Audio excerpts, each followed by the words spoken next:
Hi students, today we are going to discuss very important questions based on CBSE Mathematics class 10th.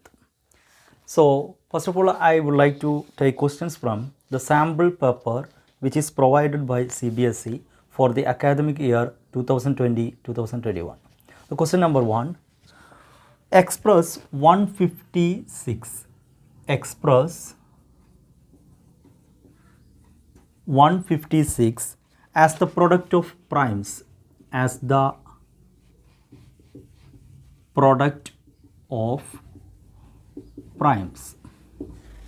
This is the 1 mark question and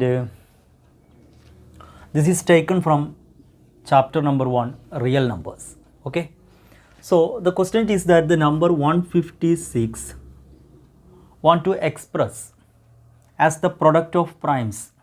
So we have to factorize this 156, which is ends with 6, so it's a even number. So we can factorize with the first prime number 2. Then we know that 15, 7 2s are 14, one balance will be there, that we can give here 16. So 8 2s are 16. Okay. Now 78 is an even number, therefore again we can factorize with 2. 7, 3 2s are 6, one balance, 1 and 8, 18, 9 2s are 18. Now it is not an even number, but we know there's 3, 9, so this number is divisible by 3. So 3 into 1, 3 into 3, so 13. 13 is also a prime number, so the factorization is over. So this 156 can be written as 2 into 2 into 3 into 13. Here 2 into 2 into 3 into 13. This can be written as 2 square into 3 into 13. So we can understand that the number 156 is written as the product, as the multiple, as the product of prime numbers 2, 3, 13. So this is the answer of the first question.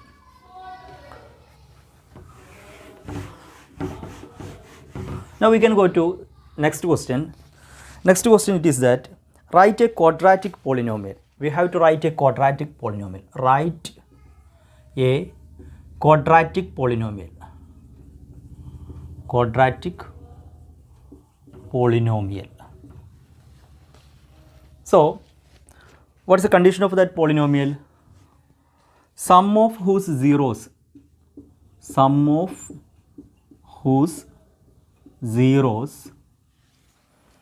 is 2 and sum of whose zeros is 2 and product is minus 8.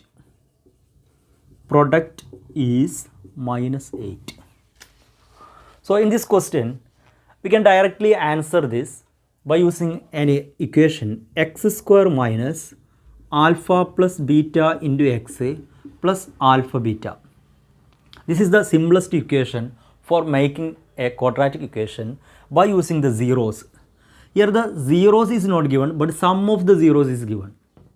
We suppose alpha and beta are the two zeros of a quadratic polynomial. So alpha plus beta, this is the sum of the zeros. Okay, so alpha plus beta is the sum of the zeros. Sum means addition, so sum of the zeros means alpha and beta, their sum is given that 2. Their product is minus 8. Product means multiplication, so alpha beta are the zeros, so alpha beta is the product which is given that minus 8.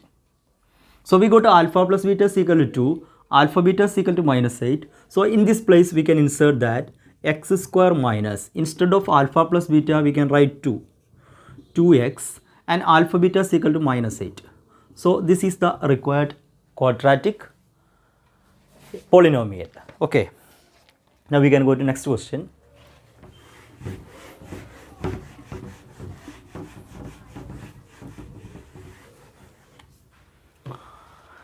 Next question, given that HCF of two numbers, which are the numbers 96, 404 is 4. The HCF is 4. Find the LCM find the LCM of the same numbers. This is the question. So HCF LCM, there is a relation which we studied, that HCF into LCM is equal to product of the numbers, where A and B are the numbers.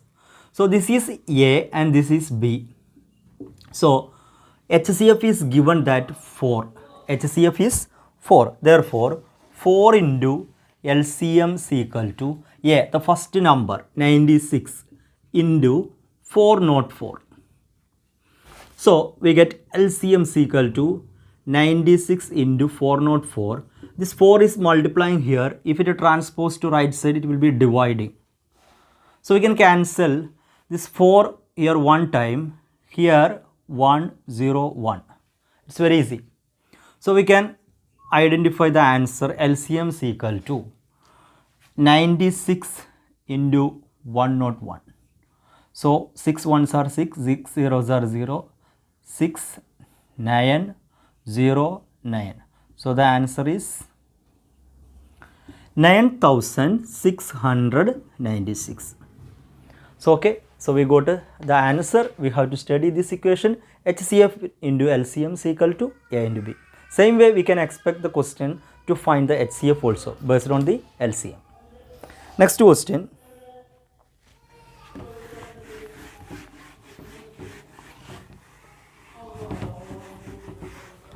Next question, state fundamental theorem of arithmetics. What is fundamental theorem of arithmetics? Every composite number, its answer it is that every composite number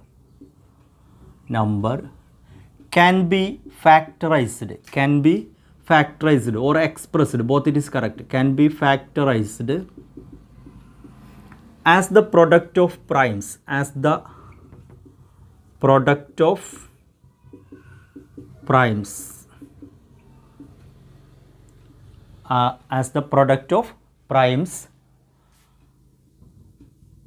which is unique,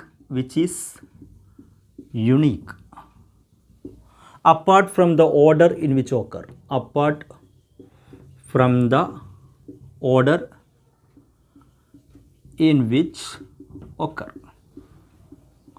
So my dear students, in this theorem, here the question just to state the theorem, so you can write this as the answer, but you want to know its meaning. What is that? Every composite number can be factorized. So we know that, for example, 6 is a composite number. It can be factorized 2 into 3. So first step is understood. Second, which is unique. The 6 is only possible to write by using 2 and 3. 2 and 3 only possible. So unique. 1 2 can be used, 1 3 can be used. Can we use one more 2 here? No. Can we reduce 1 3 from here? No. So which is unique? By using 1 2 and 1 3 only is possible to represent 6 as the product of primes. So this is known as unique, one and only method. And apart from the order in which occur, we can change the order. Instead of 2 into 3, we can write 3 into 2. So order can be changed. That is the third point. So if you know fundamental theorem of arithmetics, you want to know these 3 conditions. Okay. We can go to next question.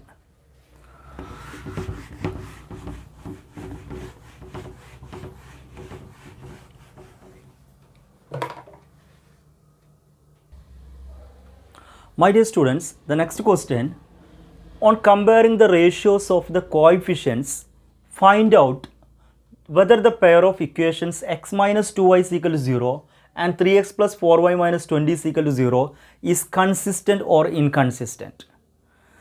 These are the pair of linear equations in 2 variables.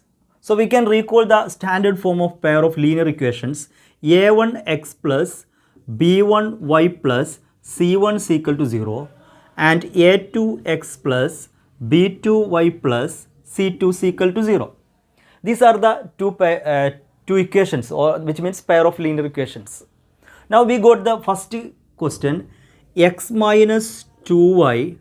Here no constant term, so we can suppose that is 0. Here no coefficient, so we can suppose it is 1x. which is equal to 0. And the second equation is already given in the standard form, 3x plus 4y minus 20 is equal to 0. So the ratios of the coefficients, what are the coefficients?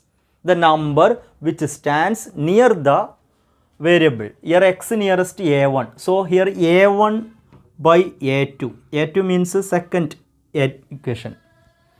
So here the first equation a1 is 1 by 3, second equation 3, so 1 by 3 is the ratio, and second ratio b1 by b2, that means y nearest b1, y nearest here b2, so here minus 2, here plus 4, so minus 2 by 4. Then last one c1 by c2, constants, here 0, here minus 20, so 0 by minus 20. So we studied that a1 by a2 not equal to b1 by b2, which is one of the condition which has unique solution with the intersecting lines, and a1 by a2 is equal to b1 by b2 is equal to c1 by c2. In this case we studied infinitely many solution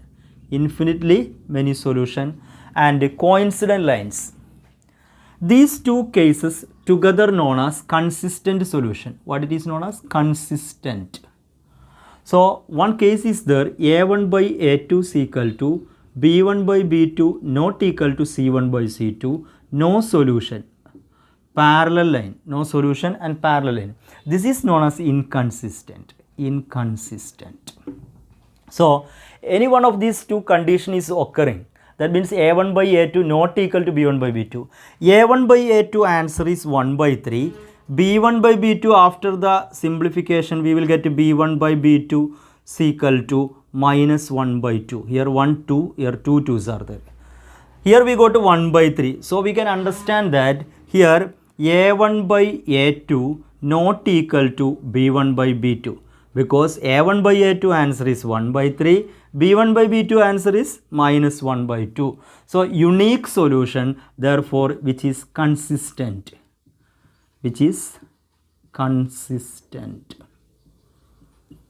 Okay, thank you. Next question. If a and b are co-prime numbers, then find the HCF of a comma b. What is co-prime? Co-prime means there is no common factors. For example, if I am writing 4 and 7, 4 has the factor 2, but which is not a factor of 7. 7 has only the factor 7, which is not a factor of 4. Such a way these two numbers having no common factor, which is known as co-prime numbers. Such cases, what will be its HCF? HCF means highest common factor. So there is no common factor means 4 and 7. What is the common factor? 1 will be there. 1 into 4, 1 into 7. 1 only possible.